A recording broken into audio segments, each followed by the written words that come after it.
Savary, bonjour. Bonjour. Vous êtes secrétaire régional du Jewish Labour Movement, notamment pour la région de Manchester. Une affaire a fait grand bruit en France, celle de bus réservés à des juifs à Londres qui relient directement deux quartiers. Dans un contexte d'antisémitisme, la démarche interroge en France. S'agit-il de les protéger ainsi de la haine anti-juive en les isolant ou pas ? Alors, je vais être très clair, il n'y a pas de bus réservé pour les Juifs à Londres ou à Manchester ou en Grande-Bretagne. C'est une fake news, c'est un mensonge qui a été balancé par les médias en France. Je suis désolé de parler comme cela. On parle de la ligne 310 qui relie deux quartiers de Londres, au nord de Londres, qui sont séparés de plusieurs kilomètres et qui s'arrêtent entre deux à peu près partout, y compris devant une mosquée. C'est pas réservé aux Juifs, c'est une revendication de la communauté juive depuis plus de 15 ans d'avoir un bus qui relie ces deux communautés ensemble, tout simplement. Voilà. Comment vous expliquez alors, puisque d'après vous c'est une fake news, comment vous expliquez que ça ait pu devenir viral comme ça ? Alors, c'est devenu viral en France. Je vais être très très très clair. Ici en Grande-Bretagne, personne n'en parle. C'est un problème français pour les journalistes français qui relaient les informations sans vérifier les sources, tout simplement. Alors il y a évidemment un contexte où il y a une augmentation de l'antisémitisme, notamment à Londres, donc c'est un fait.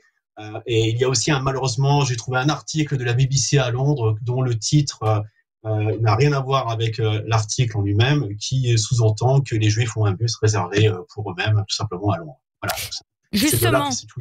Justement, on va en parler de la BBC parce que le service public audiovisuel britannique est pointé du doigt dans un rapport détaillé où il apparaît de graves problèmes sur le traitement du conflit entre Israël et le Hamas.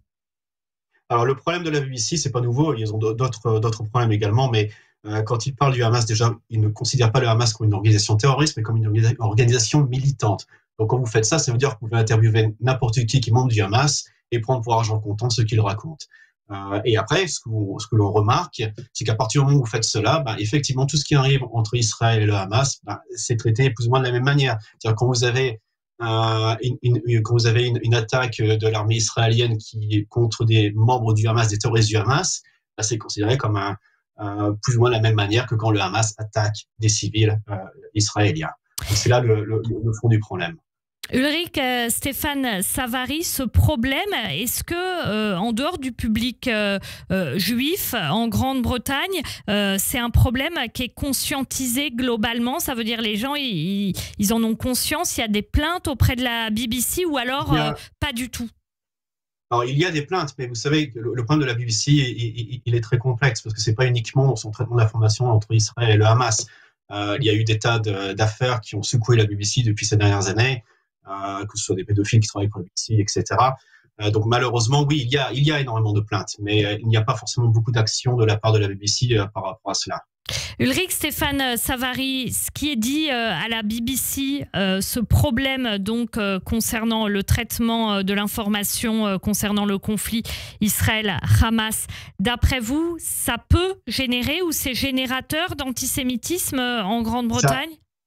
Ça renforce l'impression que l'agresseur, c'est Israël et que les agressés sont les Palestiniens. Je vais être très clair là-dessus, c'est une guerre, il y a des civils qui meurent. C'est quelque chose qu'on ne peut pas nier.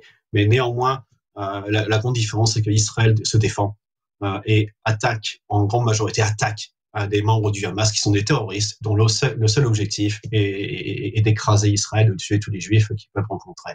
Oui, effectivement, ça change la donne sur le terrain ici en Grande-Bretagne.